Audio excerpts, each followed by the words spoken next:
Hello friends, आप लोगों का बहुत बहुत स्वागत करता हूं आपके अपने इस यूट्यूब चैनल में जिसका नाम है पढ़ाकू अकादमी।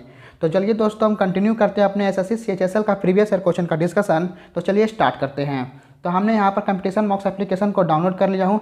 यह खुद का मेरा एप्लीकेशन, मैंने खुद डेवलपमेंट किया हूँ। आप लोग इसे जरूर इसे डाउनलोड कीजिएगा, लिंक आपको डिस्क्रिप्शन में मिल जाएगा या फिर आप प्ले स्टोर पर जाकर कंपटीशन मॉक्स को भी सर्च करके आपको मिल जाएगा। ठीक है, ये एप्लीकेशन बहुत ही बढ़िया एप्लीकेशन मैंने बनाया हूँ। मैंने यहाँ पर क्या किया हूँ, एसएससी सीजीएल हो, सीएचएसएल हो, एसएससी एमटीएस हो, एसएससी स्टेनोग्राफर हो, एसएससी सीपी हो, सभी का जो भी टेस्ट सीरीज है मैंने प्रीवियस ईयर का यहाँ पर अपलोड कर दिया हूँ और सभी फ्री है। आप लोग यहाँ पर आकर फ्री में टेस्ट सीरीज दे सकते हैं। ठीक है, चैप्टर वाइज टेस्ट हो या फिर रेलवे का कोई भी एग्जाम हो, सभी का मैंने यहाँ पर टेस्ट सीरीज अपलोड कर दिया हूँ। और भी मैंने ज़्यादा से ज़्यादा यहाँ पर क्वेश्चन अपलोड करने का प्रयास कर रहा हूँ और अपना बेस्ट से बेस्ट इस एप्लीकेशन के अंदर डालने वाला हूँ। ठीक है, साथ ही साथ मैंने यहाँ पर स्टडी के दौरान जितने भी हमने क्लास नोट्स बनाए हैं वो भी यहाँ पर आपको अवेलेबल करवाया हूँ। जैसे मैंने आदित्य सर से मैथ का क्लास पढ़ा था, तो मैंने उनसे पढ़कर फिर जो नोट्स बनाया था उस सभी नोट्स का जो पीडीएफ है स्कैन करके मैंने इस एप्लीकेशन में डाल दिया हूँ। आप लोग यहाँ पर आके भी रीड कर सकते हैं। जैसे यहाँ पर आदित्य सर का मैथ का क्लास नोट्स मिल जाएगा, पीयूष सर का रीजनिंग का क्लास नोट्स हो जाएगा, सब मेरे द्वारा लिखा हुआ है, सब मेरा राइटिंग है और मैंने बेस्ट से बेस्ट ट्राई किया हूँ। यहाँ पर गोपाल वर्मा सर का इंग्लिश का क्लास नोट्स मिल जाएगा। जो भी मैंने स्टडी के दौरान क्लास नोट्स बनाया यहाँ पर मैंने अपलोड कर दिया हूँ। ठीक है,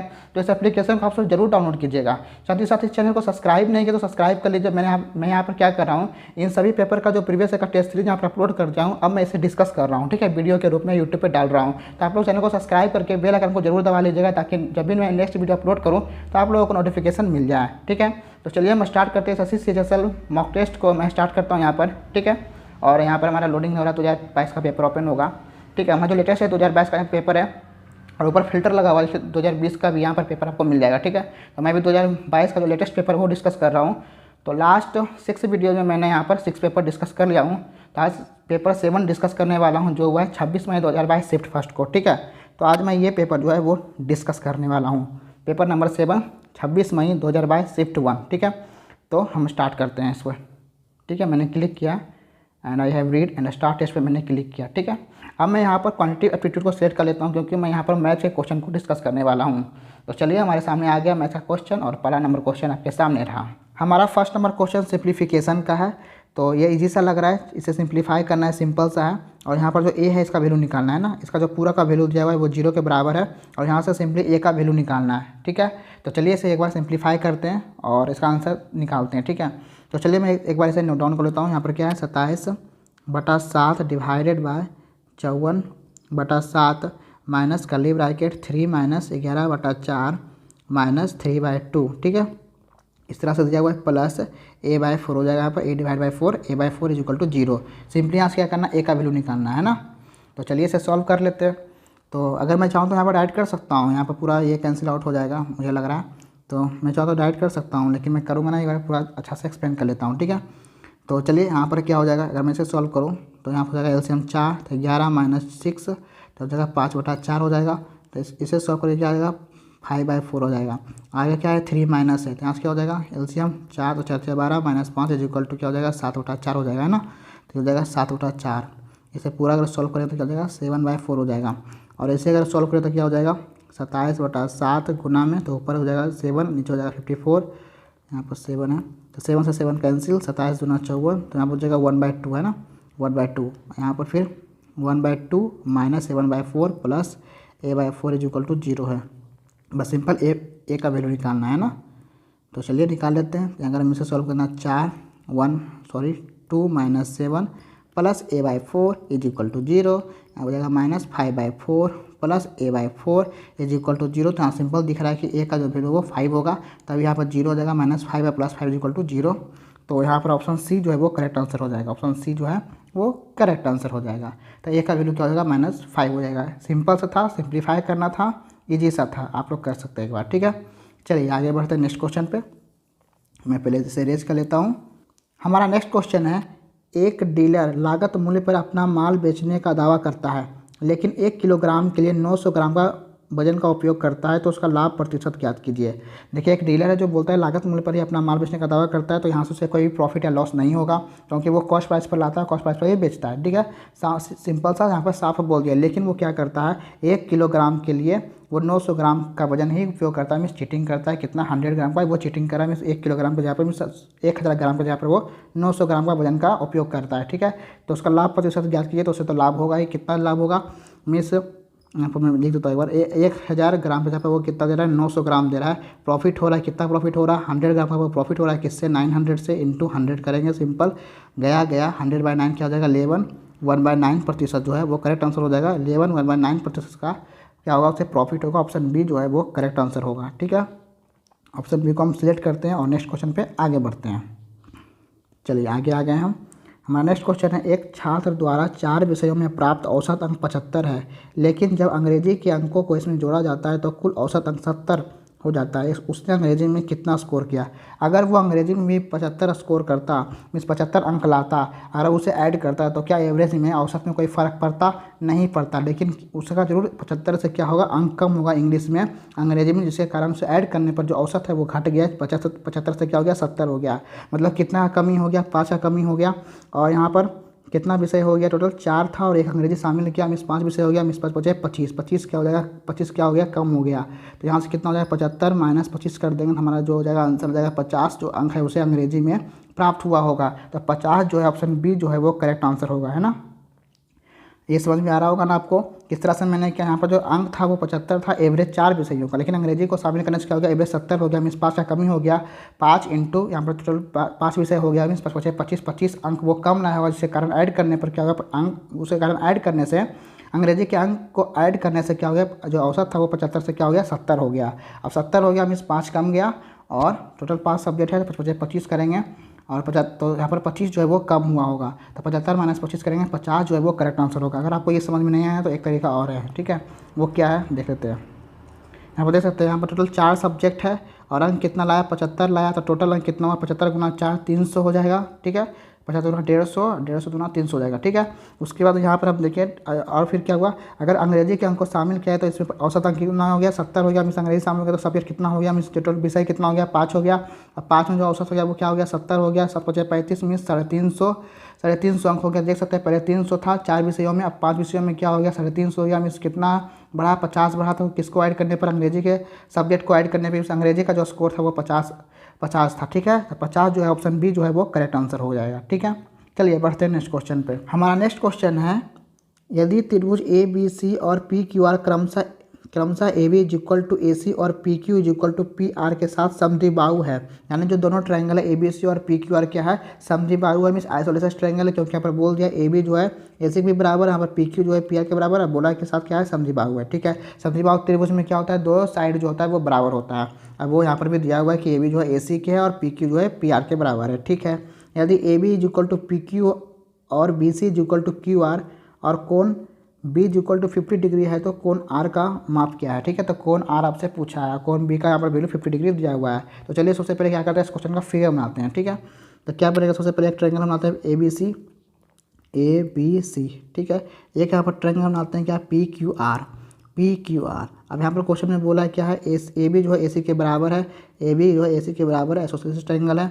उसी तरह से पी क्यू जो है वो पी आर के बराबर है, तो पी क्यू जो है वो पी आर के बराबर है। ठीक है, उसके बाद बोला क्या है आगे नेक्स्ट, यदि ए बी जो है वो पी क्यू के बराबर है, अगर ए बी जो है, मैं यहाँ पर कलर पहले चेंज करता हूँ, अगर ए बी जो है अगर पी क्यू के बराबर है, यानी ए बी तो ए बी ए सी के भी बराबर हो गया और यहाँ पर ए बी जो है वो पी क्यू के बराबर है, जो पी क्यू है वो पी आर के भी बराबर है, यानी ये भुजा ये साइड और ये साइड चारों क्या हो गया, बराबर हो गया एक तरह से। ठीक है, पूरा बराबर, क्योंकि जो ए बी है जो ए सी के बराबर है। और फिर यहाँ पर नेक्स्ट क्वेश्चन में बोला है कि ए बी जो है वो पी क्यू के बराबर है, ए बी अगर पी क्यू के बराबर है, पी क्यू जो है फिर पी आर के भी बराबर है, मीन्स चारों साइड क्या हो गया यहाँ पर बराबर हो गया। चलिए नेक्स्ट क्या बोला है क्वेश्चन में, और बी सी जो है वो क्यू आर के बराबर है, यानी ये जो साइड है ये साइड जो है वो बराबर है, यानी यहाँ पर पता चल रहा है कि जो ए बी सी ट्रायंगल है और पी क्यू आर जो ट्रायंगल तीनों जो है वो सेम टू सेम है, तीनों का जो साइड है वो बराबर ही है। यहाँ पर बी सी भी बराबर हो गया, क्यू आर के बराबर हो गया, यहाँ पर ए बी जो है वो पी क्यू के भी बराबर हो गया, जो ए सी है वो यहाँ पर पी आर के ही बराबर हो गया। मीन्स पूरा जो साइड है चारों वो तीन ट्रायंगल, एक साइड ट्रायंगल में 3 ही साइड होता है, जो तीनों है वो बराबर ही हो गया एक दूसरे से। तो यहाँ पर जो दोनों ट्रायंगल वो क्या हो गया, सिमिलर हो गया। अब यहाँ पर क्वेश्चन में दिया क्या है, जो एंगल बी है वो यहाँ पर दिया हुआ है कितना, 50 डिग्री दिया हुआ है, 50 डिग्री दिया हुआ है ना। तो चलिए इसे मैं कलर कर लेता हूँ, ये एंगल जो है वो यहाँ पर 50 डिग्री दिया हुआ है। अब यहाँ पर समद्विबाहु त्रिभुज है तो अगर 50 डिग्री एंगल बी तो एंगल सी भी क्या होगा 50 डिग्री होगा, 50 डिग्री होगा। और यहाँ पर अगर बी अगर 50 डिग्री तो एंगल क्यू भी क्या होगा 50 डिग्री होगा। और ये भी समद्विबाहु त्रिभुज है, दोनों जो साइड पर बराबर है तो यहाँ पर भी जो एंगल आर होगा वो 50 डिग्री होगा। तो यहाँ पर सिंपली ये एंगल बी हो, एंगल सी हो, एंगल क्यू हो, एंगल आर हो, सभी क्या होगा 50 डिग्री होगा। ठीक है, तो ऑप्शन यहाँ पर पूछा क्या, कोण आर पूछा है हमसे, कोण आर पूछा है तो कोण आर का जो वैल्यू होगा वो 50 डिग्री हो जाएगा। ऑप्शन बी जो है वो ऑप्शन ए जो है वो करेक्ट आंसर हो जाएगा 50 डिग्री। ठीक है, तो एंगल आर भी क्या हो जाएगा 50 डिग्री हो जाएगा करेक्ट आंसर। दोनों जो ट्रायंगल है वो सिमिलर हो गया यहाँ पर। ठीक है, चलिए बढ़ते हैं नेक्स्ट क्वेश्चन पे। सबसे पहले हम क्या करते हैं, इसे इरेज कर लेते हैं। ठीक है, हमारा नेक्स्ट क्वेश्चन है, नीचे दिया गया पाई चार्ट परिवार की कुल मासिक आय के प्रतिशत के रूप में विभिन्न मदों के तहत एक परिवार द्वारा दिए गए मासिक व्यय को दर्शाता है। ठीक है, एक्सपेंडिचर दिखा रहा है एक परिवार द्वारा किए गए एक महीने का। ठीक है, दिए गए मासिक व्यय को दर्शाता है, एक्सपेंडिचर को दर्शा रहा है यहाँ पर। ठीक है, खर्चा को दर्शा रहा है। यदि परिवार की कुल मासिक आय 70,000 है तो केवल महीने के भोजन और चिकित्सा व्यय के बाद परिवार के पास कितनी राशि बचती है। तो बोला अगर परिवार में केवल महीने के भोजन और चिकित्सा व्यय के बाद परिवार में कितनी राशि बचती है। ठीक है, तो चलिए हम ग्राफ को एक बार देख लेते हैं। तो यहाँ हमारा ग्राफ एक्सपेंडिचर का ग्राफ यहाँ पर दिखा रहा है परिवार का। ठीक है, व्यय को दिखा रहा है, खर्चा को दिखा रहा है। तो यहाँ पर बोला क्या है क्वेश्चन में, किसका लेना है, भोजन और चिकित्सा। ठीक है, भोजन चिकित्सा व्यय के बाद परिवार के पास कितनी राशि बचती है। ठीक है, मतलब भोजन और चिकित्सा व्यय के बाद परिवार के पास कितनी राशि बचती है। तो यहाँ पर देखिएगा फूड में 28% वो क्या कर रहा है, व्यय खर्चा कर रहा है। ठीक है, और मेडिकल में 10% कर, टोटल कितना कर रहा है, 28 + 10 कितना हो जाएगा 38% जो है वो क्या कर रहा है, एक्सपेंडिचर कर रहा है। ठीक है, 28% फूड में कर रहा है, 10% मेडिकल में कर रहा है, टोटल 38% कर रहा है। और टोटल यहाँ पर है कितना मासिक आय, वो है 70,000। यहाँ से टोटल कितना है 70,000। 70,000 में देखिए तो 70,000 का 38% क्या होगा। ठीक है, तो वो ऐसा क्या हो जाएगा, खर्चा हो जाएगा। तो हम यहाँ से क्या कर सकते हैं, डायरेक्ट 38% के जगह पर क्या कर सकते हैं, हम 62% का वैल्यू निकाल सकते हैं। क्या कर सकते हैं, 62% का वैल्यू निकाल सकते हैं। ऐसा क्यों, क्योंकि बोला यहाँ पर भोजन और चिकित्सा के व्यय के बाद परिवार के पास कितनी राशि बचती है। तो वो 38% जो है खर्चा कर देता है, तो उसके पास बचता है कितना 62%। तो डायरेक्ट हम 62% का वैल्यू निकालते हैं और हमारा आंसर आ जाएगा, है ना। तो चलिए हम 62% का वैल्यू सिंपली निकाल लेते हैं। 62 का वैल्यू ये समझ में आया ना, मैं 62 क्यों कर रहा हूँ। आप 38% भी निकाल सकते हैं, क्या कर सकते हैं 68% भी निकाल सकते हैं। मुझे इतना खर्चा करता तो 70,000 में आप माइनस कर दीजिएगा, जो भी वैल्यू आएगा तो वो भी कर सकते हैं। तो हम क्यों ना 62% वो क्या करता होगा, सेव करता होगा, बचाता होगा। क्योंकि जो परिवार में भोजन और चिकित्सा पर जो है 28 + 10 जो है यहाँ पर 28 + 10 जो है वो 38% वो खर्चा होता है, सेव करता होगा कितना 62%। तो 62% का सीधा वैल्यू निकाल रहे हैं, हमारा आंसर आएगा। तो सिंपली यहाँ से 0 से 0 कैंसिल दो, तो यहाँ से 202 2 0 यहाँ पर कैंसिल हो गया। इतना बचा 700 × 62, तो मल्टीप्लाई करेंगे तो 7 दूना 14 6 42 43, यहाँ पर डबल 0 43,400 रुपये को क्या करता है, सेव करता है। मीन्स 62% का वैल्यू यहाँ पर 43,400 है। ऑप्शन में देखते हैं कौन सा ऑप्शन सही है। ऑप्शन सी जो है वो करेक्ट हो जाएगा। ठीक है, चलिए बढ़ते हैं नेक्स्ट क्वेश्चन पे। नेक्स्ट क्वेश्चन है हमारे सामने, 8 मीटर 6 मीटर 22.5 सेंटीमीटर की दीवार बनाने के लिए 25 सेंटीमीटर 11.25 सेंटीमीटर 6 सेंटीमीटर की कितने ईंटों की आवश्यकता होगी। तो यहाँ पर सिंपल सा पूछा है कितना ईंट की ज़रूरत पड़ेगा इस दीवार को बनाने में, इतना बाय इतना। ठीक है, तो सिंपल क्या करेंगे, वॉल्यूम ऑफ द दीवार का हम क्या करेंगे, आयतन निकालेंगे। तो 8 × 6 यहाँ पर मीटर में है 8 और 6 और सभी क्या है यहाँ पर सेंटीमीटर में है, ये भी सेंटीमीटर। और ईंट का भी जो लंबाई चौड़ाई ऊंचाई जो है वो सेंटीमीटर में, सिर्फ यहाँ पर मीटर में। तो क्या करते हैं, सभी को सेंटीमीटर में ही चेंज कर लेते हैं। यहाँ से क्या हो जाएगा 800 हो जाएगा। क्यों हो जाएगा, क्योंकि 1 मीटर में 100 सेंटीमीटर होता है, तो 8 मीटर हो जाएगा कितना 800 सेंटीमीटर। 800 × 6 मीटर बराबर 600 सेंटीमीटर हो जाएगा। तो इंटू 22.5 सेंटीमीटर में दिया हुआ है, डिवाइड कर देंगे ईंट के वॉल्यूम से। तो ईंट के जो आयतन होगा उससे क्या करेंगे हम, डिवाइड कर देंगे। तो कितना हो जाएगा यहाँ पर 25 × 11.25 × 6 हो जाएगा। ठीक है, तो ये हमारा नंबर ऑफ ईंट आ जाएगा। ठीक है, मैं एक बार एक्सप्लेन यहाँ पर करता हूँ क्या होता है। यहाँ पर n × वॉल्यूम ऑफ हो जाएगा, वॉल्यूम ऑफ ब्रिक हो जाएगा, volume of brick is equal to volume of wall हो जाएगा। ठीक है, वॉल्यूम ऑफ वाल हो जाएगा। ठीक है, मीन्स जो ईंट का जो आयतन है कितने आयतन मतलब कितने ईंट का आयतन से हम एन को मल्टीप्लाई करें, मीन्स कितना ईंटा की जरूरत पड़ेगा कि हमारे जो वॉल्यूम ऑफ बाल के बराबर आ जाएगा। तो बस यही है, यहाँ से एन का वैल्यू निकालें तो क्या हो जाएगा, वॉल्यूम ऑफ बाल divide by volume of brick. तो यहाँ पर हम वही किए, एन इज इक्वल टू क्या हो गया, वॉल्यूम ऑफ बाल मीन्स लंबाई गुना चौड़ाई इंटू ऊंचाई किए हम। दीवार का ऊपर का आयतन लिए, नीचे हम ईंट का आयतन लिए, और यहाँ से हमारा आंसर अब आ जाएगा कितना ईंटा की जरूरत पड़ेगा। एन इज इक्वल टू क्या हो जाएगा, यहाँ पर से यहाँ से सिंपली कैंसिल आउट करेंगे। तो 11.25 से सिंपली 2 टाइम्स में जा रहा है 22.5, और यहाँ से 100 टाइम्स में ये जा रहा है, ठीक है। यहाँ पर बचा क्या 100 इंटू 600, सॉरी यहाँ पर ये 25 से 25 का 100 से जा रहा है ना। यहाँ बचेगा क्या 100 इंटू 4 इंटू 2, यहाँ से क्या बच गया 8 और 8 8 8 6400, ठीक है। 6400 ईंटें की जरूरत पड़ेगी, तो 6400 ब्रिक जो है वो करेक्ट आंसर हो जाएगा। ऑप्शन बी जो है वो करेक्ट आंसर हो जाएगा 6400, ठीक है। तो सिंपल ये आपको पता होना चाहिए कि नंबर ऑफ अगर ईंट निकालना हो तो सिंपली क्या करते हैं, जो बड़ा वाला आयतन होता है ना, जो बड़ा वाला आयतन होता है ऊपर रखते हैं और नीचे हम डिवाइड करते हैं छोटा वाला आयतन से। मीन्स कितना यहाँ पर ब्रिक की ज़रूरत पड़ेगी कि ये वाला जो ऊपर वाला जो दीवार है, इतना वॉल्यूम का जो दीवार है और यहाँ पर नीचे ब्रिक का वॉल्यूम है, उससे हम क्या करते हैं डिवाइड करते हैं, जिससे हमारा नंबर ऑफ ब्रिक है वो आ जाएगा, ठीक है।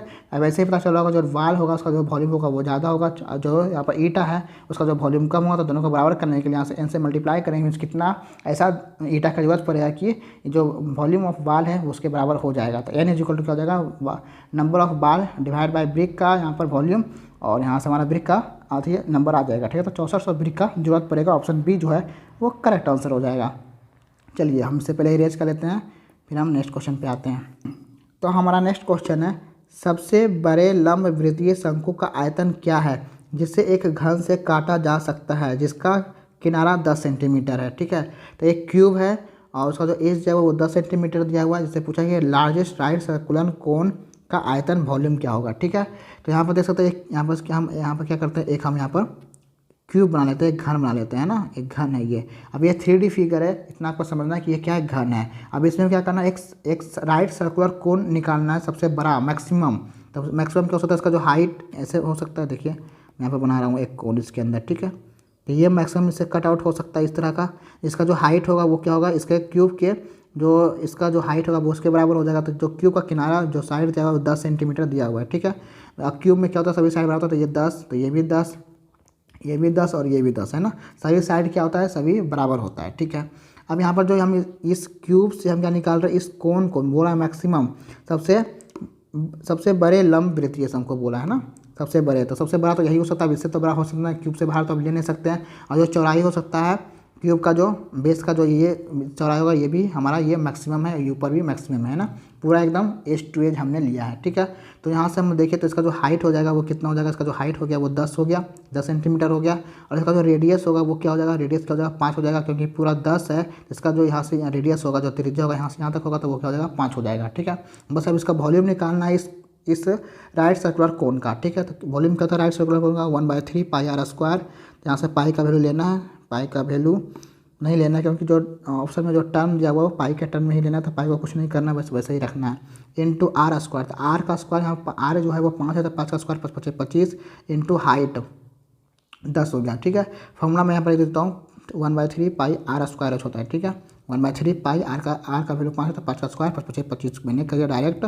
और यहाँ से क्या हो जाएगा 250 पाई डिवाइड बाई 3 हमारा आंसर होगा। तो ऑप्शन जो ए है वो करेक्ट आंसर हो जाएगा। ऑप्शन जो ए है 250 पाई बाई 3 सेंटीमीटर क्यूब जो है वो ऑप्शन ए जो है वो करेक्ट आंसर हो जाएगा, ठीक है। चलिए बढ़ते हैं नेक्स्ट क्वेश्चन पे, और उससे पहले हम क्या करते हैं, इसे इरेज कर लेते हैं। ये हमारा इरेज हो गया। और हमारा जो नेक्स्ट क्वेश्चन बोला जा रहा है, एक ठोस गोलार्ध का कुल सतह क्षेत्रफल 16,632 सेंटीमीटर स्क्वायर है, इसका आयतन है। तो यहाँ पर एक ठोस गोलार्ध है, सॉलिड हेमिस्फीयर है, उसका कुल सतह का जो क्षेत्रफल वो आपको दिया हुआ है। तो सॉलिड हेमिस्फीयर का जो हमारा सरफेस एरिया होता है वो क्या होता है, 3 पाई आर स्क्वायर होता है। 3 पाई आर स्क्वायर का वैल्यू दिया हुआ है 16,632, ठीक है। आपको ये पता होना चाहिए, मैं एक बार यहाँ पर नोट करवा देता हूँ। अगर कोई स्फीयर है, कोई सॉलिड स्फीयर है ना, ये सॉलिड स्फीयर जैसा क्या होता है, पूरा सरफेस का एरिया क्या होता है 4 पाई आर स्क्वायर होता है, ठीक है।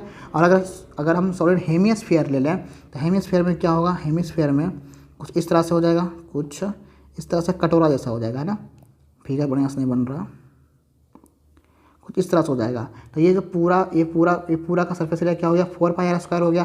तो ये जो इसका जो फिर आधा अगर कट जाएगा, हेमिस्फीयर हो जाएगा, ठीक है, तो वो क्या हो जाएगा 2 पाई आर स्क्वायर हो जाएगा। लेकिन जो ये सॉलिड है तो ये ऊपर में भी एक सरफेस क्या बनेगा, एक सर्कल ऊपर में बनेगा, तो इसको भी ऐड करना पड़ेगा मीन्स पाई आर स्क्वायर। तो टोटल सरफेस एरिया क्या हो जाएगा इसका 3 पाई आर स्क्वायर हो जाएगा, ठीक है। तो इस तरह से होता है। ये जो हो जाएगा ये तो 2 पाई आर स्क्वायर का आधा हो गया तो 2 पाई आर स्क्वायर, लेकिन ऊपर में सॉलिड अगर होलो हेमिस्फीयर रहेगा तो फिर हमारा 2 पाई आर स्क्वायर हो जाता है। लेकिन यहाँ पर सॉलिड है, सॉलिड मतलब यहाँ पर एक ऊपर में सरफेस बनेगा, तो इसके लिए पाई आर स्क्वायर क्या करना पड़ेगा, एक सर्कल का यहाँ पर ऐड करना पड़ेगा तो हो जाएगा 3 पाई आर स्क्वायर। इसलिए यहाँ पर क्या होता है, सॉलिड हेमिस्फीयर का जो सरफेस एरिया होगा वो 3 पाई आर स्क्वायर हो जाएगा। बस अब मुझे यहाँ पर आर का वैल्यू चाहिए, क्योंकि हमसे पूछा आयतन। आयतन क्या होता है एक सॉलिड स्फीयर का, वो होता है 4/3 पाई आर क्यूब होता है, ठीक है, ये होता है आयतन। यहाँ से आर का मुझे बस वैल्यू चाहिए। अब यहाँ से हम आर का वैल्यू निकाल सकते हैं, बिल्कुल निकाल सकते हैं।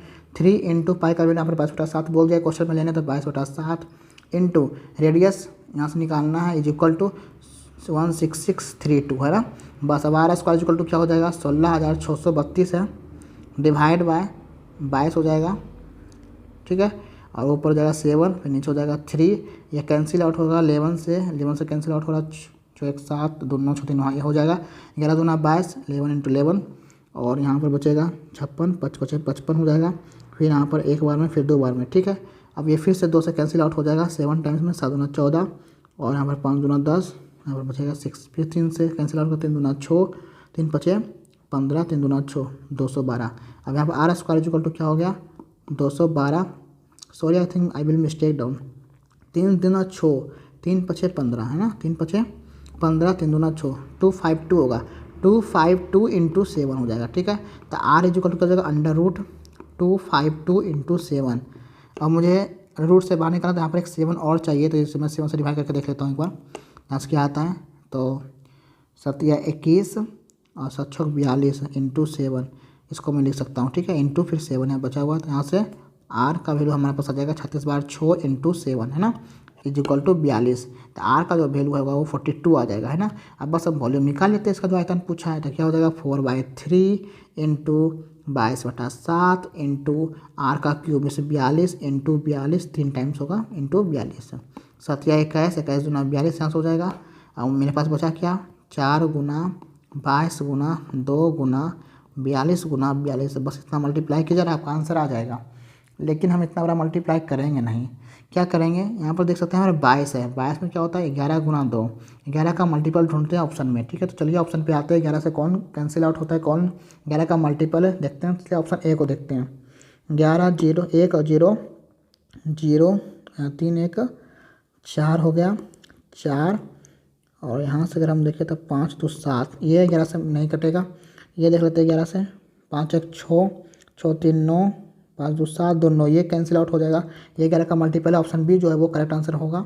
चलिए आगे भी चेक कर लेते हैं कि कोई और तो ऐसा नहीं है। तो यहाँ से 1 1 3 1 4, ठीक है, 4 यहाँ से होगा, फिर 4 2 6, 6 2 8, ये नहीं होगा, ये भी कैंसिल नहीं होगा।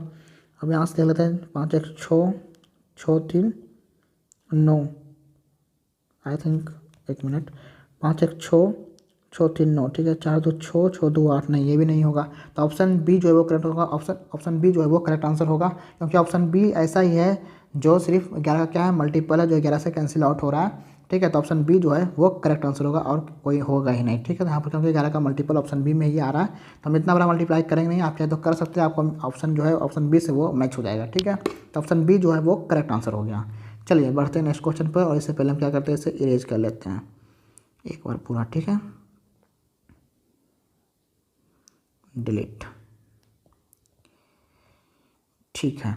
हमारा नेक्स्ट क्वेश्चन है, एक कस्बे की जनसंख्या 80,000 है, यदि पहले वर्ष में 8% घट जाती है और दूसरे वर्ष में 5% बढ़ जाती है, तो 2 वर्ष के अंत में शहर की जनसंख्या कितनी होगी। तो यहाँ पर जो सबसे पहले शहर का जो संख्या है वो 80,000 है, क्या है वो 80,000 है, ठीक है। अब 80,000 में सबसे पहले क्या होता है 8% घट जाता है, क्या हो जाता है 8% घटने का मतलब क्या हुआ, 100 से क्या हो जाता है 8% घट गया, मीन्स 92 हो गया, ठीक है। तो 92/100 हो जाएगा, इंटू 5% अगले वर्ष क्या होता है बढ़ जाती है, मीन्स 100 से क्या होती है 105 हो जाती है ना। पहले 8% घटा, मीन्स 100 से 92, फिर दूसरा साल जो है वो 5% बढ़ गया, मीन्स 100 से 105। बस अब कैंसिल आउट करता है, कैलकुलेट करना है, और इसका आंसर आ जाएगा, इजी सा है ये भी, ठीक है। बस कैलकुलेशन है, जो भी कैलकुलेट करके आएगा वो आंसर होगा, ठीक है। तो चलिए इसे हम सॉल्व कर लेते हैं। तो सबसे पहले हम ये 4 से काट सकते हैं, 4 दूना 8, 4 3 12, और 25 चक्का 100, 5 दूना 10, और यहाँ पर 20 25 100, ठीक है।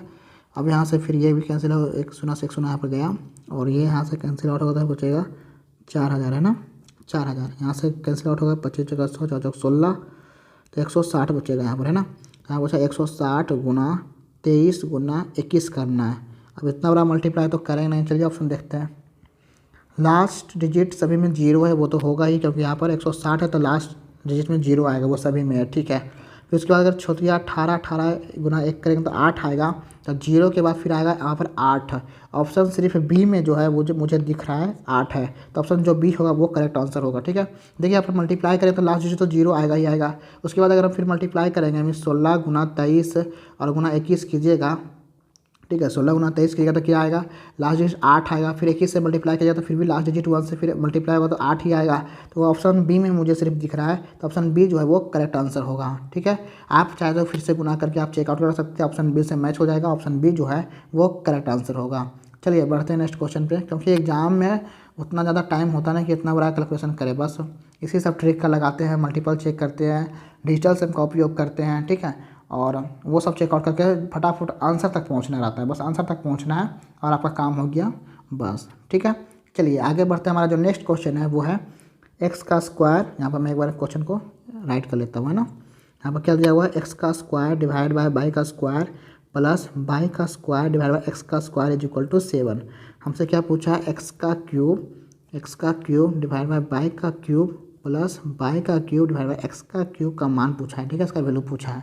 अब यहाँ पर देखते इसका वैल्यू आपको दिया हुआ है 7, इसका वैल्यू पूछ लिया, तो इसका आप सोल्यूशन इस तरह से कर सकते हैं। देख सकते हैं यहाँ पर एक्स अपॉन बाई है, यहाँ पर बाई अपॉन एक्स है, और हमसे जो पूछा है वो भी एक्स अपॉन बाई और बाई अपॉन एक्स में है, ठीक है। यहाँ पर स्क्वायर में है, यहाँ पर क्यूब में है, बस इतना अंतर है। तो हम क्या कर सकते हैं, यहाँ पर हम कलर चेंज करते हैं, ठीक है। हम यहाँ पर क्या कर सकते हैं, एक्स अपॉन बाई को हम एक के मान लेते हैं, क्या मान लेते हैं, के मान लेते हैं इसको, ठीक है। अगर हम एक्स अपॉन बाई को के मान लेंगे तो यहाँ से क्या हो जाएगा, इसका हो जाएगा के स्क्वायर हो जाएगा। और यहाँ पर ठीक उल्टा है, बाई अपॉन एक्स है, हमने x upon by equal to k माना, यहाँ पर क्या हो जाएगा 1/k हो जाएगा, 1/k का होल स्क्वायर हो जाएगा कि नहीं हो जाएगा। तो यहाँ पर क्या कर सकते हैं, 1/k स्क्वायर हो जाएगा, सिंपल है ना। 1k square plus 1/k square equal to 7 हो जाएगा, ठीक है। क्योंकि हमने क्या किया, बाई अपॉन एक्स को के मान लिया, तो यहाँ पर से के स्क्वायर, यहाँ पर ठीक उल्टा है, बाई अपॉन एक्स है तो यहाँ पर 1/k स्क्वायर हो जाएगा, 1/k स्क्वायर इक्वल टू 7 दिया हुआ है, ठीक है।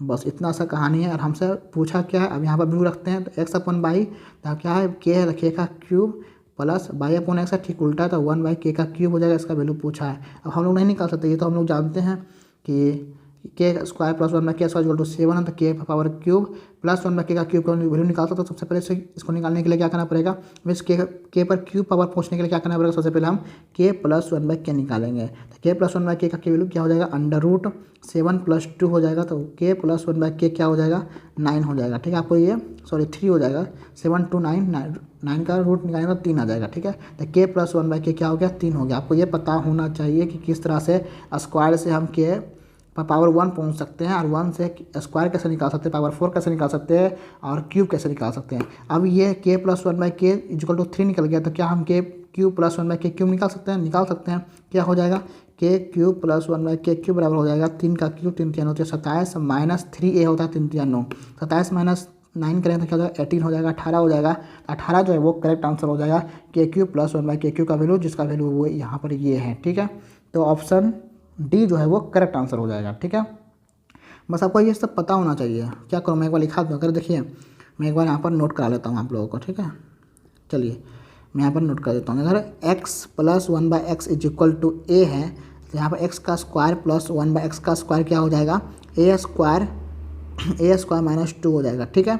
और x का क्यूब प्लस 1/x का क्यूब निकालना हो तो क्या हो जाएगा यहाँ पर a का क्यूब माइनस 3a हो जाएगा। अगर इससे इस पर पहुंचना हो तो ऐसे पहुंचेंगे, पावर क्यूब निकालना हो तो ऐसे पहुंचेंगे, ठीक है। उसी तरह से अगर यहाँ पर मैं कौन सा लूँ, एक कलर लेता हूँ, ठीक है। अगर मुझे तरह से अगर x का स्क्वायर प्लस 1/x का स्क्वायर को दिया हुआ, जैसे यहाँ पर दिया हुआ था, और इससे मुझे एक बैक जाना है तो क्या करना पड़ेगा, यहाँ पर क्या हो जाएगा, अंडर रूट a + 2 हो जाएगा, ठीक है। मतलब जो भी यहाँ पर a स्क्वायर है ना, वो यहाँ पर से जो भी यहाँ पर होगा वो √a + 2 हो जाएगा। अगर प्लस में जाना है तो, अगर हमको x माइनस 1/x निकालना हो, यहाँ पर दिख नहीं रहा होगा शायद, अगर हम मुझे x माइनस 1/x निकालना हो तो क्या हो जाएगा, √a - 2 हो जाएगा, ठीक है। तो ये सब जो है ना आपको पता होना चाहिए।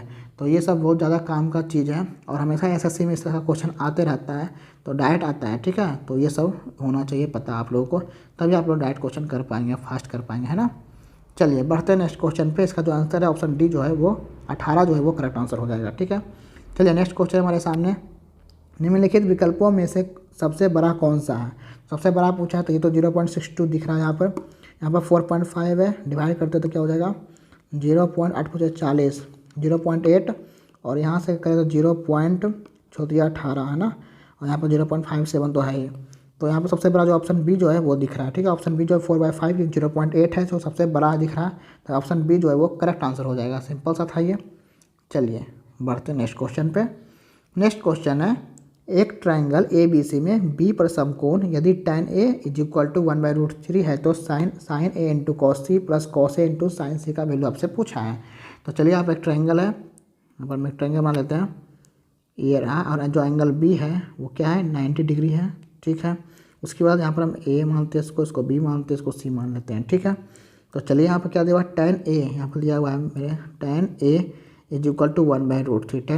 tan का वैल्यू क्या होगा, tan A का वैल्यू क्या हो जाएगा P/B होता है। तो यहाँ पर P का वैल्यू क्या हो गया 1 हो गया और B का वैल्यू √3 हो गया।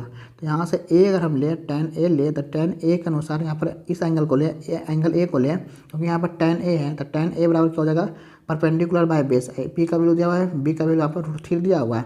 अगर इस एंगल देखें तो tan A यहाँ से क्या होगा ये परपेंडिकुलर हो जाएगा, ए के एंगल से देखें तो यहाँ पर परपेंडिकुलर ये होता है, इसका सामने वाले परपेंडिकुलर होता है, लंब होता है, और ये क्या हो जाएगा बेस हो जाएगा, और ये हो जाएगा हाइपोटेनस, कर्ण हो जाएगा, एच हो जाएगा। ठीक है, तो ये हमारे साथ परपेंडिकुलर हो गया, ये हमारे पास बेस हो गया, आधार हो गया। ठीक है, तो यहाँ पर हमारा जो पी का वैल्यू है वो दिया हुआ है कितना 1 दिया हुआ है। ठीक है, तो ये हमारा 1 हो गया, और जो बी का वैल्यू दिया जो आधार का वैल्यू है वो क्या हो गया यहाँ पर √3 हो गया, तो ये √3 हो गया, तो एच का वैल्यू क्या हो जाएगा 2 हो जाएगा डायरेक्ट। ठीक है, आप लोग को याद होना चाहिए, या फिर चलिए मैं बता देता हूँ एच = क्या हो जाएगा यहाँ से अंडर रूट 1 का स्क्वायर प्लस √3 का स्क्वायर, तो क्या हो जाएगा √3 का स्क्वायर यहाँ पर 3 हो जाएगा, 3 और 1 4 हो जाएगा, तो अगर √4 क्या हो जाएगा 2 हो जाएगा, तो एच का वैल्यू क्या हो जाएगा 2 हो जाएगा। ठीक है, ये सब आपको पता होगा, बेसिक सा चीज़ है।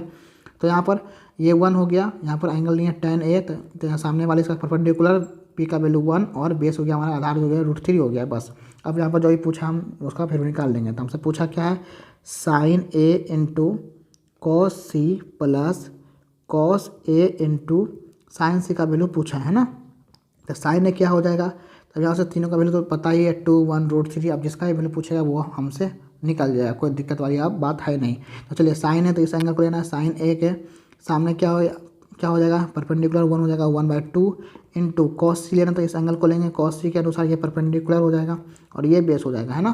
तो यहाँ से B/H होगा, तो यहाँ पर 1/2 हो जाएगा प्लस अब कॉस ए लेना है, यहाँ से फिर कॉस ए लेंगे तो इसके अनुसार क्या हो जाएगा ये परपेंडिकुलर हो जाएगा, और यहाँ पर ये हाइपोटेनस तो सेम ही होता है, हाइपोटेनस चेंज नहीं होता, सिर्फ परपेंडिकुलर और बेस चेंज होता है। तो कॉस ए = यहाँ पर क्या हो जाएगा इसके अनुसार √3/2 हो जाएगा। साइन सी ले तो साइन सी के अनुसार ये हमारा परपेंडिकुलर हो जाएगा, तो यहाँ पर क्या हो जाएगा √3/2 हो जाएगा। ठीक है, बस परपेंडिकुलर और बेस चेंज हो रहा है एंगल से। अगर ए लेंगे, अगर मैं यहाँ पर रंग चेंज करके बता देता हूँ एक बार। ठीक है,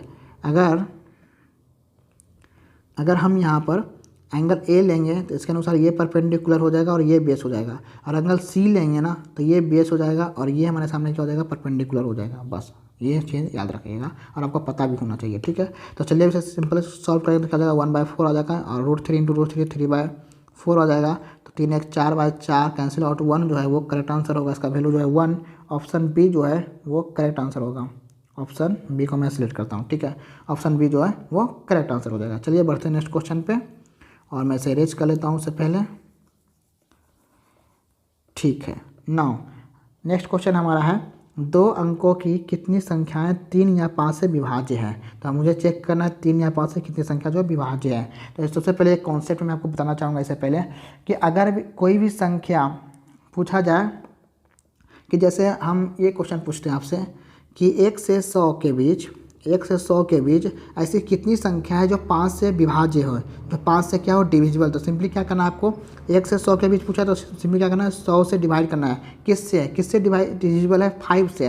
मीन्स हमने क्वेश्चन पूछा आपसे 1 से 100 के बीच में ऐसी कितनी संख्या है जो 5 से डिविजिबल है, तो सिंपली 100 से आपको क्या करना है 5 से डिविजिबल करना है, तो क्या हो जाएगा 20। तो 20 × 100 होता है, तो यहाँ पर 20 संख्या ऐसी है 1 से 100 के बीच जो क्या है 5 से विभाज्य है, डिविजिबल है। ठीक है, अगर हम आपसे पूछे 99 तब भी क्या आ जाएगा हमारे सामने, तब क्या आ जाएगा 19 आ जाएगा, है ना। तब 19 हो जाएगा, आप डिवाइड कर सकते हैं, 19 आ जाएगा। ये पूरा पूरी कैंसिल होना ज़रूरी नहीं है, ठीक है। जो भी रिमाइंडर बचता है उसको आप छोड़ें, और जो हमारा जो डायरेक्ट जो पूरा जो आता है वैल्यू वो हम यहाँ पर कंसिडर करते हैं। तो यहाँ पर 19 ऐसी वैल्यू है जो क्या है 5 से डिविजिबल है, ठीक है। उसी तरह से अगर हम पूछें कि 1 से, चलिए मैं पूछा 1 से 45 के बीच, 1 से 45 के बीच ऐसी कितनी संख्या है जो 2 से डिविजिबल है, जो 2 से क्या है विभाज्य है। तो सिंपली क्या करेंगे, 45 से 2 से डिवाइड करेंगे तो क्या आ जाएगा 2 और फिर 2। यहाँ पर 22 ऐसी संख्या है जो 1 से 45 के बीच में क्या है 22 ऐसी संख्या जो है 2 से डिविजिबल है, ठीक है। सिंपली क्या किया हम 2 से डिवाइड कर लिए बस। अब ये कॉन्सेप्ट आपको पता होना चाहिए, अब आपका ये क्वेश्चन बन जाएगा। अब इसमें क्वेश्चन क्या बोला है, 2 अंकों की कितनी संख्या है जो 3 या 5 से क्या है विभाज्य है। तो हम सबसे पहले देखिए 1 से 2 अंकों की संख्या क्या होता है 10 से 99, 10 से 99, क्योंकि इससे आगे फिर क्या हो जाएगा 3 डिजिट नंबर हो जाएगा, और इससे जो छोटा होगा वो 987 वो 1 डिजिट नंबर हो जाएगा। तो हमसे बोला है 2 डिजिट नंबर, तो 2 डिजिट 10 और 99 के बीच होना चाहिए। तो सबसे पहले हम क्या करते हैं, सबसे पहले देखते हैं कि 3 से कौन सी संख्या है जो विभाज्य है। हम सबसे पहले देखिए अगर 1 से 100 तक, 1 से 99 तक ऐसी कितनी संख्या है जो 3 से क्या है विभाज्य। तो क्या करेंगे 99 से 3 से हम डिवाइड करेंगे तो 33 ऐसी संख्या है जो क्या है वो 3 से डिविजिबल है। 1 से 99 के बीच में 33 ऐसी संख्या जो क्या है 3 से डिविजिबल है, 3 से विभाज्य है, ठीक है। लेकिन हमसे बोला क्या 2 डिजिट नंबर, यानी हम 10 से 99 के बीच निकालना है, तो हम ये कर सकते हैं कि 1 से 10 के बीच ऐसी कितनी संख्या जो 3 से डिविजिबल है। तो हम निकाल सकते 10/3 करेंगे तो यहाँ से 3 आएगा। तो 3 ऐसी संख्या है 1 से 10 के बीच में जो क्या है 3 ऐसी संख्या है जो 3 से क्या है डिविजिबल है। बस अब हम यहाँ से निकाल सकते हैं कि 10 से 99 के बीच में कितनी संख्या जो 3 से डिविजिबल है। सिंपली क्या करेंगे माइनस करेंगे, 33 माइनस 3 करेंगे तो 30 ऐसी संख्या है जो 10 से 99 के बीच में 3 से डिविजिबल है। तो 30 यहाँ पर आ गया 3 के लिए। उसी तरह से हम 5 का निकाल सकते हैं। जैसे पहले 1 से लेकर 99 तक में 5 ऐसी कितनी संख्या जो डिविजिबल है, तो क्या करेंगे 99/5 करेंगे। तो क्या कितना आ जाएगा 1 टाइम्स में जाएगा, और 1 टाइम्स में जाएगा 5 और 49 9 45 19 ऐसी संख्या है जो क्या होगी 5 से डिविजिबल होगी, ठीक है, 1 से 99 के बीच में। उसी तरह से हम क्या करते हैं, हमको तो चाहिए 10 से 99 के बीच, क्योंकि 2 डिजिट नंबर लेना है, तो 1 से 9 को हम हटाना है। तब 1 से 9 के बीच में ऐसी कितनी संख्या है जो 5 से डिविजिबल, तो 9/5 करें तो सिर्फ एक ही नंबर है, ठीक है। अब यहाँ से निकाल सकते हैं कि 10 से 99, हम पूरा एक्सप्लेन कर रहे हैं, हम चाहते तो डायरेक्ट कर सकता था लेकिन मैंने किया नहीं। तो 10 से 99 के बीच कितना हो जाएगा 19 माइनस 1, तो 19 माइनस 1 क्या हो जाएगा 18 ऐसी नंबर है जो 10 और 99 के बीच में है। यहाँ पर टोटल जो नंबर है जो 3 और 5 से डिविजिबल है वो क्या हो गया 30 + 18 हमारा क्या हो जाएगा 48 हो जाएगा, है ना, 48 हो जाएगा। लेकिन यहाँ पर एक थोड़ा सा रुकिए, ये आंसर हमारा नहीं होगा। अब क्योंकि यहाँ पर बोला क्या है और यह बोला है ना 3 या फिर 5 से। अब बीच में बहुत सारी ऐसी संख्या भी है जो 3 से और 5 से दोनों से डिविजन हो रहा है, मीनिंग वो 2 बार काउंट हो रहा है। जैसे हम एग्जाम्पल लेते हैं 3 और 5 15, जो 15 है वो ऐसी नंबर होगा जो 3 से भी कट रहा है और 5 से भी कट रहा है, यानी 3 में भी ये काउंट हो गया, मीन्स 30 के अंदर भी काउंट हो गया, और ये जो 5 से कट रहा है मीन्स 5, ये 18 जो नंबर आया था 5 से कटने के लिए 10 और 99 के बीच में जो 18 नंबर आया था जो 5 से डिविजिबल है वो यहाँ पर 15 इसमें भी शामिल है, मीन्स दोनों में शामिल है। तो क्यों ना हम क्या करना पड़ेगा, हमको ये माइनस करना पड़ेगा। तो ऐसी कितनी संख्या है जो क्या है 15 से डिविजिबल हो रहा है, ऐसी कितनी संख्या है किससे 10 और 99 के बीच में ऐसी कितनी संख्या जो 15 से भी डिविजिबल हो रहा है, क्योंकि 15 जो है वो उसमें क्या हो रहा है दोनों आ रहा है, 3 और 5 दोनों आ रहा है, ठीक है। तो यहाँ से 99 डिवाइड बाय 15 करेंगे ना, तो 15 छक्का 90, 6 ऐसे नंबर है जो दोनों में शामिल हो रहा है। जैसे 15 का मल्टीपल 30 भी ऐसी नंबर होगा जो 5 से भी कट रहा होगा और 3 से भी कट रहा होगा। जैसे 45 होगा जो 3 से भी कट रहा 5 से भी कट रहा होगा, क्या होगा ये दोनों में शामिल हो गया, दो बार काउंट हो गया। इसलिए इसे हटाने के लिए हम ऐसा कर रहे हैं। 1 minute, I think there is a mistake, ठीक है, 1 मिनट, बैक हो गया था ना, ओके। तो यहाँ पर से हम क्या किए थे 15 का हम देख रहे थे ना जो 2 बार काउंट हो चुका था।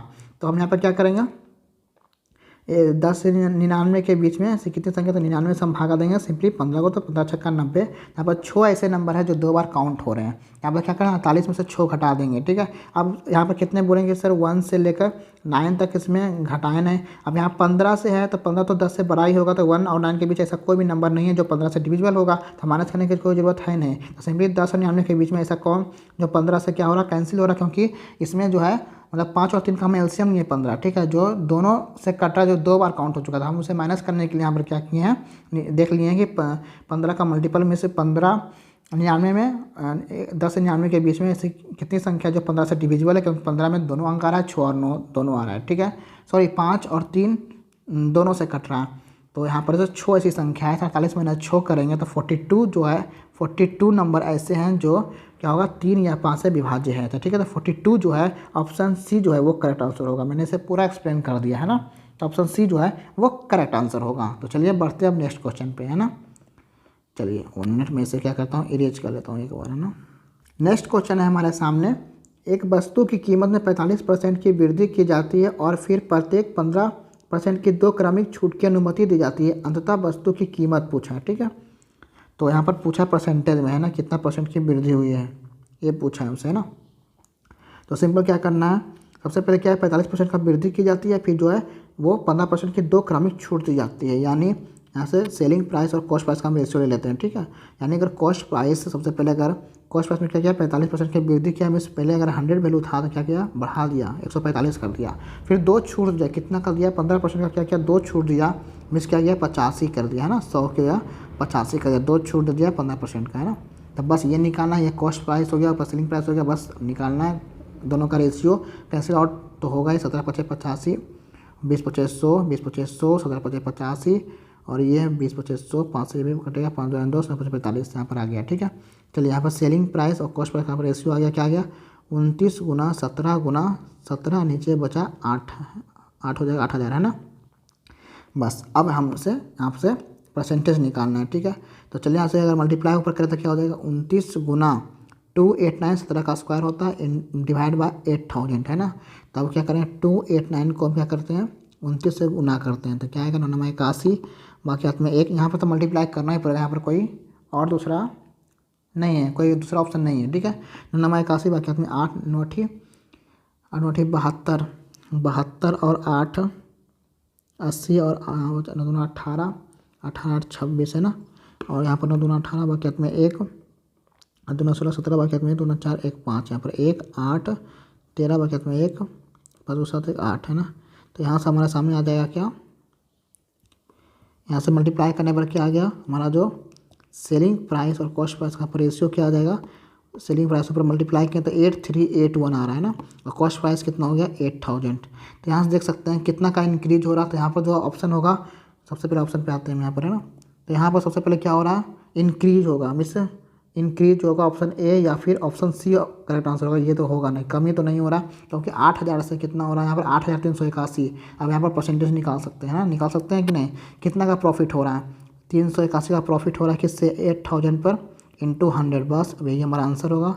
यहाँ से 0 से 0 कैंसिल आउट हो गया, अब 80 से भागा देना है 381 को, है ना, 80 को भागा देना है 381 को, तो कितना बार में जाएगा 8 चौक 32, 320, यहाँ पर हो जाएगा 61 410, तो यहाँ से कितना बार हो जाएगा 7 8 56, 8 8 7 8 56 4.7 आई थिंक, है ना 4.7, क्योंकि यहाँ 0, हाँ ठीक है 4.7 जो है वो इंक्रीज हो रहा है, तो 4.7 जो है ऑप्शन सी जो है वो करेक्ट आंसर होगा, इंक्रीज होगा और 4.7 यहाँ पर भी, लेकिन ये कमी है तो ये होगा नहीं, तो इंक्रीज वाला जो है 4.7 ऑप्शन सी जो है वो करेक्ट होगा। अब आगे सॉल्व करने की जरूरत नहीं, आगे उतना कैलकुलेट नहीं करेंगे, क्योंकि जो फर्स्ट 2 डिजिट है 4.7 जो है वो मैच कर गया, ऑप्शन सी जो है वो करेक्ट आंसर होगा, ठीक है।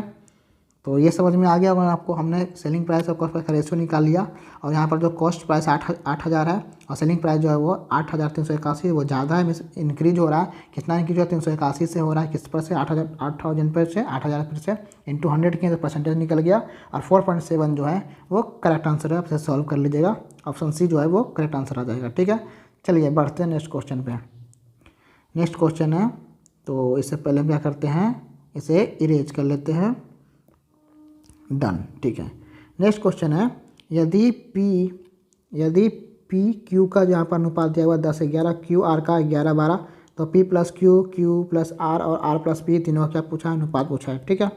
चलिए ये भी तो सिंपल सा ही लग रहा है, यहाँ पर से पी और क्यू का रेशियो दिया हुआ कितना 10:11 दिया हुआ, और क्यू आर का भी रेशियो दिया हुआ कितना 11 और 12, दोनों क्यू तो सेम ही है, तो हमारा डायरेक्ट हो जाएगा यहाँ से पी और क्यू का 10:11, क्यू आर का क्या हो गया 11 और 12, बस हमसे पूछा क्या है P प्लस क्यू, तो P प्लस क्यू कितना हो जाएगा 21 हो जाएगा, 21 रेशियो क्यू आर का पूछा था कितना हो जाएगा 23 हो जाएगा। और क्या पूछा आर पी का, फिर लास्ट पूछा है तो आर और पी कितना हो जाएगा 22 हो जाएगा। तो 21, 23, 22 जो है वो करेक्ट आंसर हो जाएगा। तो ऑप्शन कौन सा हो जाएगा सही 21, 23, 22 ऑप्शन डी जो है वो करेक्ट आंसर हो जाएगा, ऑप्शन डी। ठीक है, चलिए ऑप्शन डी को हम टिक करते हैं और हम आगे बढ़ते हैं। ठीक है, ये तो सिंपल सा ही था। चलिए नेक्स्ट क्वेश्चन हमारे सामने है और हम इसे भी सॉल्व करेंगे। नेक्स्ट क्वेश्चन है एक्स के वेतन में 20% की वृद्धि की जाती है और फिर 20% की कमी की जाती है, तो वेतन में परिवर्तन क्या है। तो सक्सेसिव लगा दें यहाँ पर, सिंपल सा ये भी ले। तो क्या हो रहा है 20% की सबसे पहले वृद्धि की गई प्लस 20 और फिर क्या गया कमी किया गया 20% से minus 20 plus minus minus into 20 बटा 100, 0 से 0, 0 से 0 ये कैंसिल। तो 4% का क्या हुआ है यहाँ पर डिक्रीज हुआ है, कमी आया है। तो 4% की कमी ऑप्शन कौन सा हो जाएगा, ऑप्शन यहाँ पर डी जो है वो करेक्ट आंसर हो जाएगा। ठीक है, पेन में सिलेक्ट कर लेता हूँ, ऑप्शन जो डी है वो करेक्ट आंसर हो जाएगा, 4% की कमी हो जाएगा। ठीक है, डायरेक्ट सक्सेसफुल लगाए 20 से 20 कैंसिल, 0, 0, 0 कैंसिल, 2 दूना 4 माइनस 4% की कमी। माइनस 4% का मतलब माइनस जो डिनोट करता है वो क्या करता है डिक्रीज कमी की डिनोट, डिक्रीज कमी क्यों डिनोट करता है। ठीक है, अगर प्लस में आता तो क्या होता है वो पॉजिटिव होता है, वृद्धि की ओर डिनोट करता है। यहाँ पर लेकिन माइनस में आया तो क्या होगा डिक्रीज होगा। या फिर आप ऐसे देख लीजिए, इससे भी आसान आई थिंक ये भी कर सकते हैं आप, है ना। अगर कोई चीज़ 100 रुपीज़ था तो सबसे पहले क्या किया 20% की वृद्धि किया गया। तो सबसे पहले 100 की चीज़ को 120, 20% वृद्धि मतलब 120 किया गया। फिर क्या किया गया वो 20% की कमी किया, मीन्स 120 पर 20% का पद मतलब 1/5 से कमी किया गया। तो कितना हो गया यहाँ पर देखें 5 दूना 10, 5 24 मीन्स 24 रुपये कम किया गया। मीन्स 100 से पहले 120 किया, फिर 24 रुपये कम किया मीन्स 96 हो जाएगा। 120 में घटाएंगे 24 तक जाएगा 96 मीन्स 4% का क्या हुआ है 100 से 96 हो गया मीन्स 4% का क्या हुआ डिक्रीज हुआ, कमी हुआ। ऑप्शन डी जो है वो करेक्ट आंसर हो जाएगा। ठीक है, तो ऑप्शन डी को हम सिलेक्ट करते हैं और नेक्स्ट क्वेश्चन पे बढ़ते हैं। ठीक है, चलिए हमारे सामने नेक्स्ट क्वेश्चन आ गया। यदि 2a + 5b = 12 तो ab = 3 तो 4a² + 25b², देख सकते हैं इसी का स्क्वायर है। ठीक है, 2a का स्क्वायर करें तो 4a², 5b का स्क्वायर करें तो 25 का b²। ठीक है, इसका वैल्यू निकालना था, सिंपल है। तो डायरेक्ट फॉर्मूला है क्या a + b का होल स्क्वायर पर है ना, इक्वल टू क्या होता है a² + b² + 2ab। तो सब जानता है, बच्चा जानता है शायद। ठीक है, तो a + b यहाँ पर दिया हुआ है कितना 12। ठीक है, तो चलिए डायरेक्ट सॉल्व करते हैं।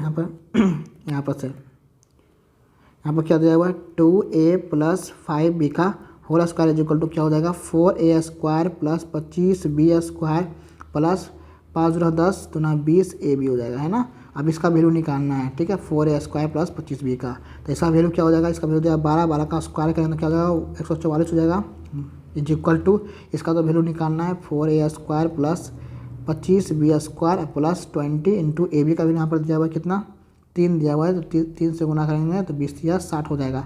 यह 60 इधर जाएगा तो माइनस में होगा, तो -60 करेंगे तो कितना हो जाएगा 40, 44, 84 जो है वो करेक्ट आंसर हो जाएगा। इसका जो वैल्यू होगा वो 84 हो जाएगा। ऑप्शन बी जो है वो करेक्ट आंसर हो जाएगा। ठीक है, तो ऑप्शन बी जो हम सिलेक्ट करते हैं और नेक्स्ट क्वेश्चन पे आगे बढ़ते हैं। सिंपल सा था, फार्मूला बेस्ड था, इजी सा था। ठीक है, चलिए नेक्स्ट क्वेश्चन पे आते हैं।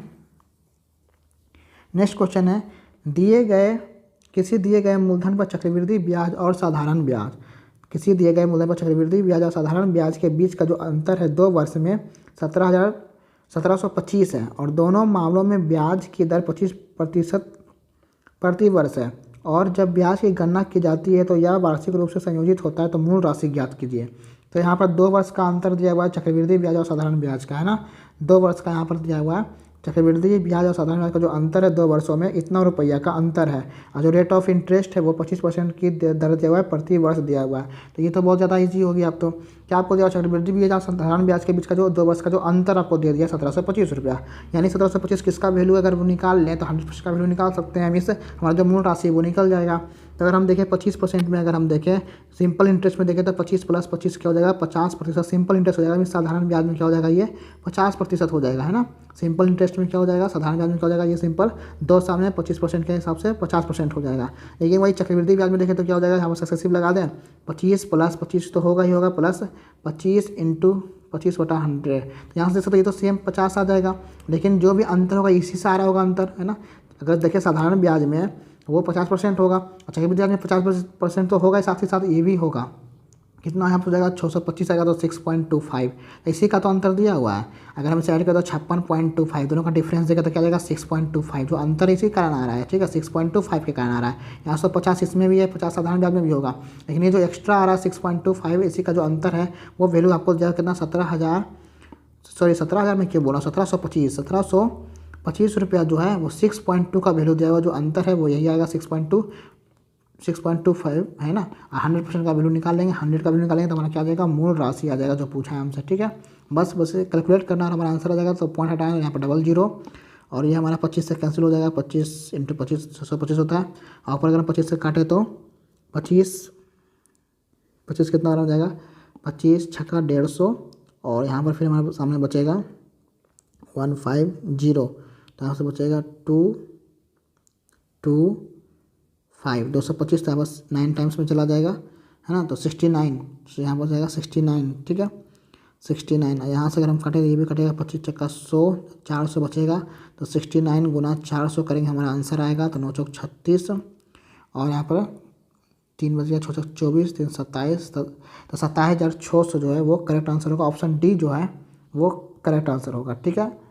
बस देखिए साधारण ब्याज में जो होगा वो 50% होगा और चक्रवृद्धि ब्याज में 50% होगा, प्लस ये जो एक्स्ट्रा आ रहा है इसके कारण जो डिफरेंस बन रहा है उसका रुपीज़ दिया हुआ है। चक्रवृद्धि ब्याज और साधारण ब्याज का जो अंतर है वो यहाँ पर 6.25% है, इसका जो वैल्यू है वो दिया 1725 रुपया। 6.25% का वैल्यू तो 100% का वैल्यू मूलधन में निकालने के लिए 100 से गुना कर लेंगे, तो यहाँ से बस 100 का गुना किए और हम कैलकुलेट किए और हमारा आंसर आ गया, बस इतना करना था। तो ऑप्शन जो डी है 27,600 जो है वो करेक्ट आंसर होगा, ठीक है। चलिए हम बढ़ते हैं नेक्स्ट क्वेश्चन पे और हमारा नेक्स्ट क्वेश्चन आपके सामने आ गया है, ठीक है ओके।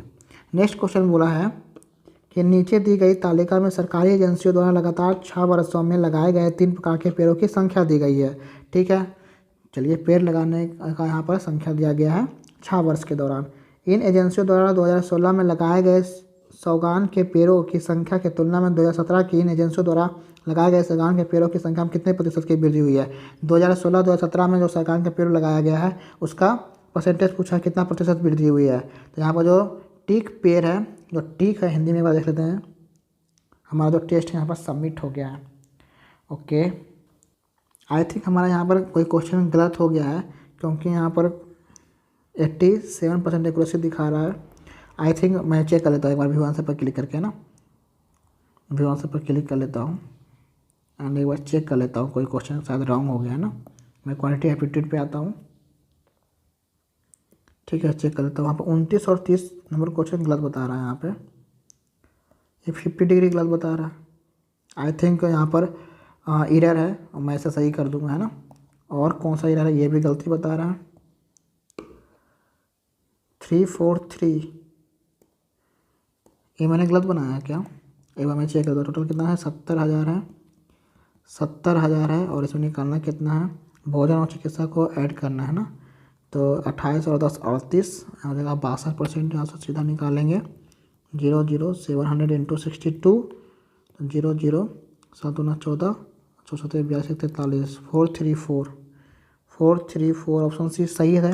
ये इसमें भी हो सकता है वो आंसर जो है वो शायद गलत यहाँ पर दिया हुआ है, तो ठीक है मैं इसे भी सही कर दूंगा, ठीक है। चलिए कोई बात नहीं है, नेक्स्ट क्वेश्चन पे हम बढ़ते हैं जिस पर हम थे, ठीक है। क्वेश्चन नंबर 44, क्वेश्चन नंबर 44, ठीक है। हमारा सभी सही था, है ना। वो एरर है उस टेस्ट के अंदर मैं वो सही कर दूंगा आंसर, जो वो शायद गलत टिक वाला दिया गया है, ठीक है। तो चलिए हमसे पूछा यहाँ पर क्या है, 2016 में लगाए गए सौगान के पेड़ों की संख्या की तुलना 2017 में इन एजेंसियों द्वारा लगाए गए सौगान के पेड़ों की संख्या में कितने प्रतिशत की वृद्धि हुई है। तो चलिए हमारा जो टिक पेड़ है, यहाँ पर टिक है वो मैं इंग्लिश में देख लेता हूँ कन्फर्म के लिए। हाँ टिक ट्री जो है इसका पूछा है ना। तो यहाँ पर टिक ट्री जो का वैल्यू यहाँ पर देखिए दिया हुआ है ना।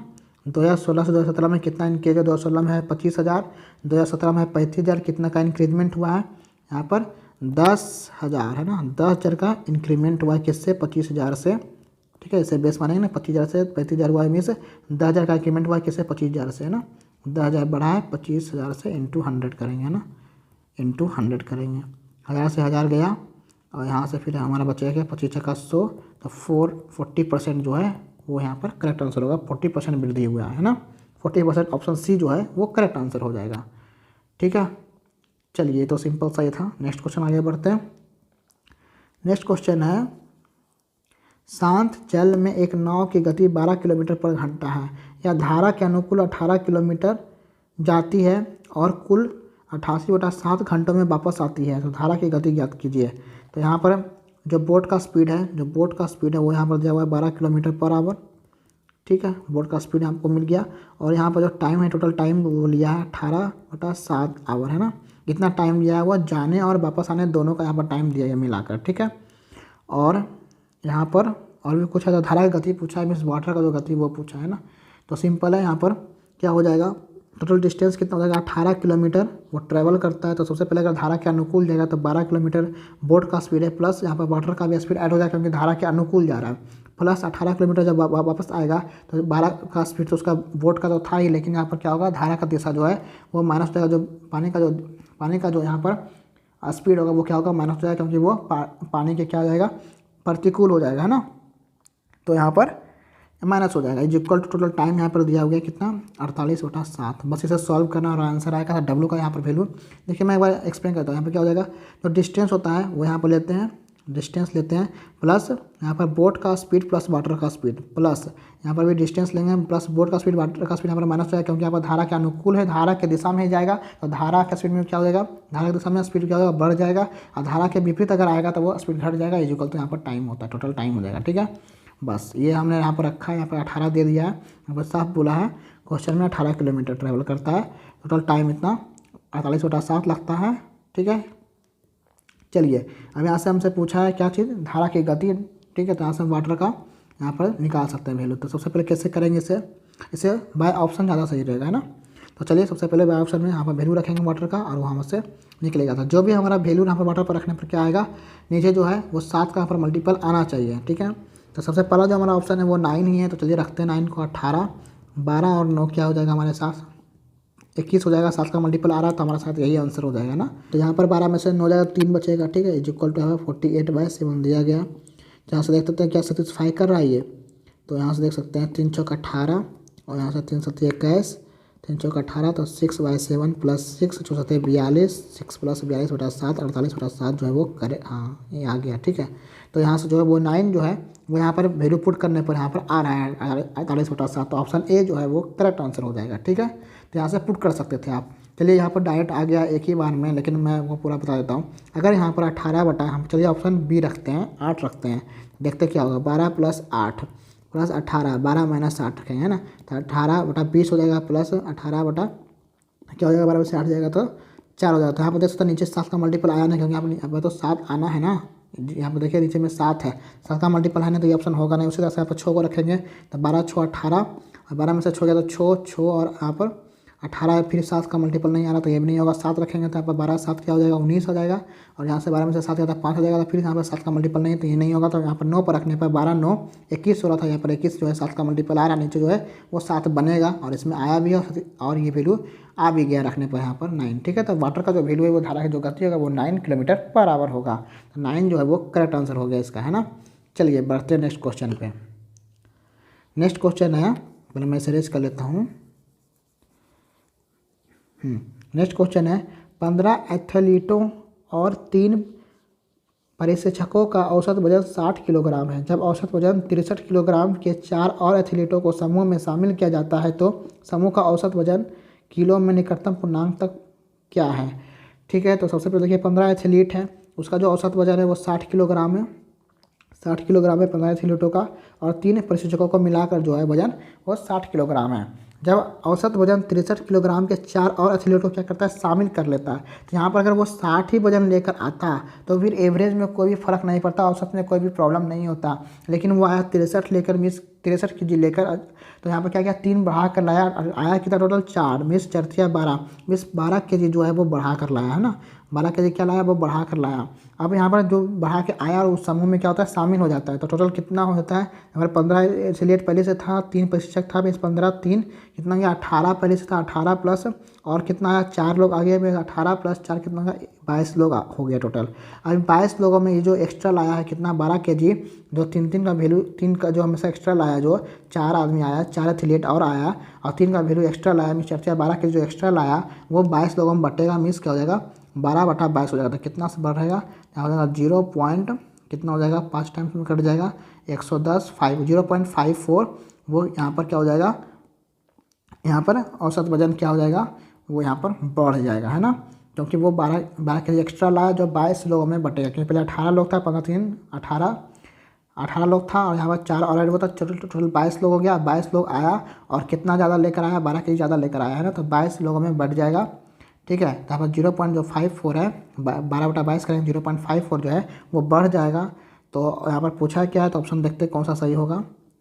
तो यहाँ पर पूछा है निकटतम पूर्णांक में, तो यहाँ पर क्या हो जाएगा, यहाँ पर जो 60 kg पहले था और यहाँ पर 60.54 जो है वो यहाँ पर हो जाएगा औसत वजन, है ना।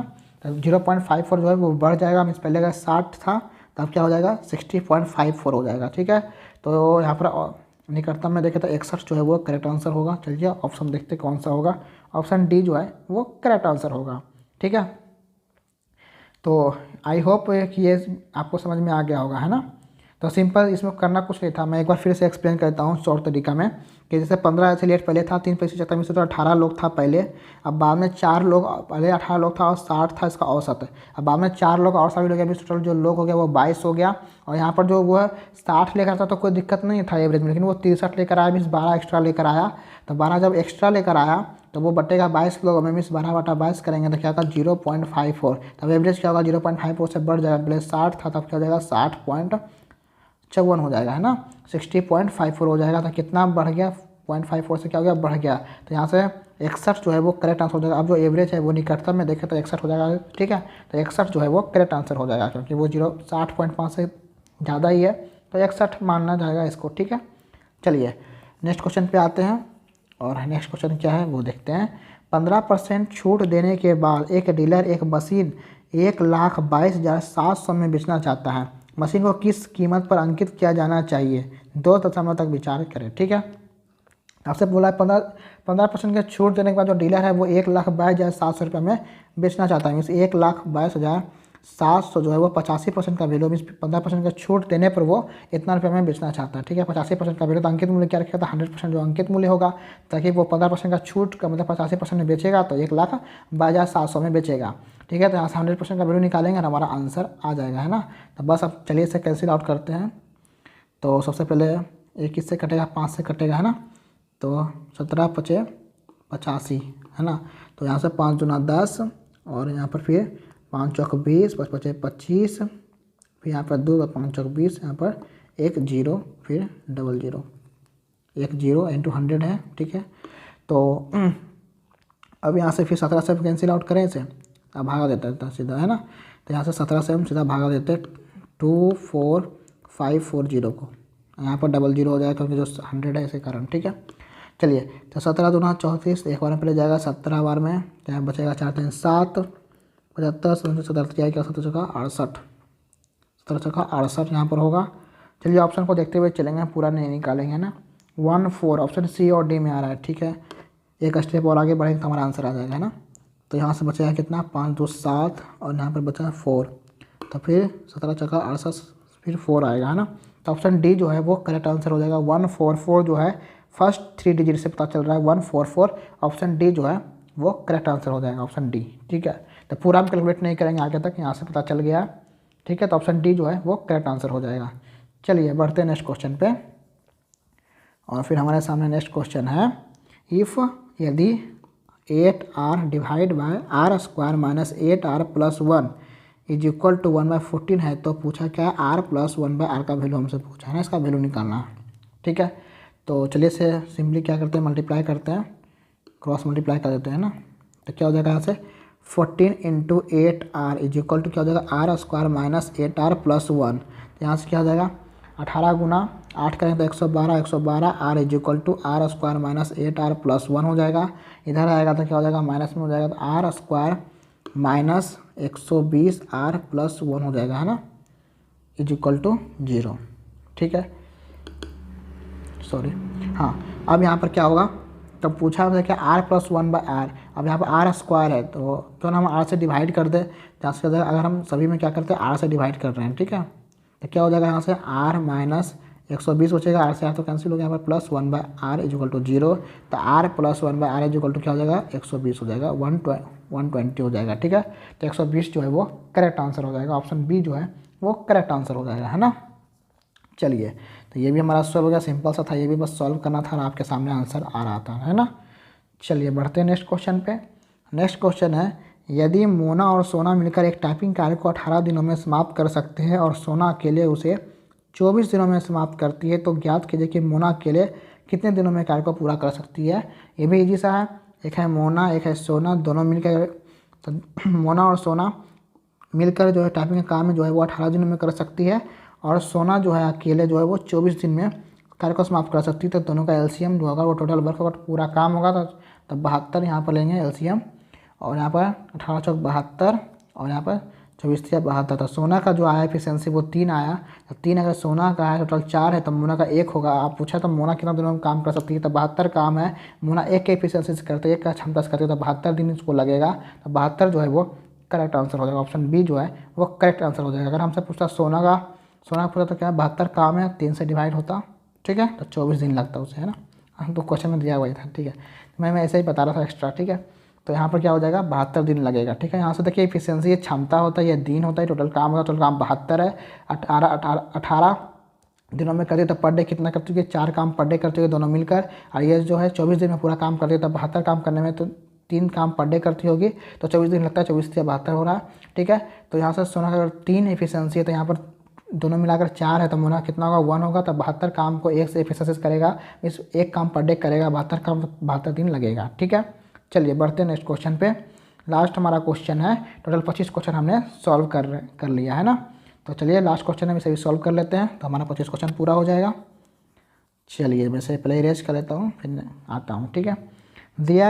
दिया गया सकल ग्राफ एक वर्ष के दौरान विभिन्न खेलों पर देश के खर्च को दर्शाता है। ग्राफ का ध्यानपूर्वक अध्ययन कीजिए और नीचे दिए गए प्रश्न के उत्तर दीजिए, ठीक है।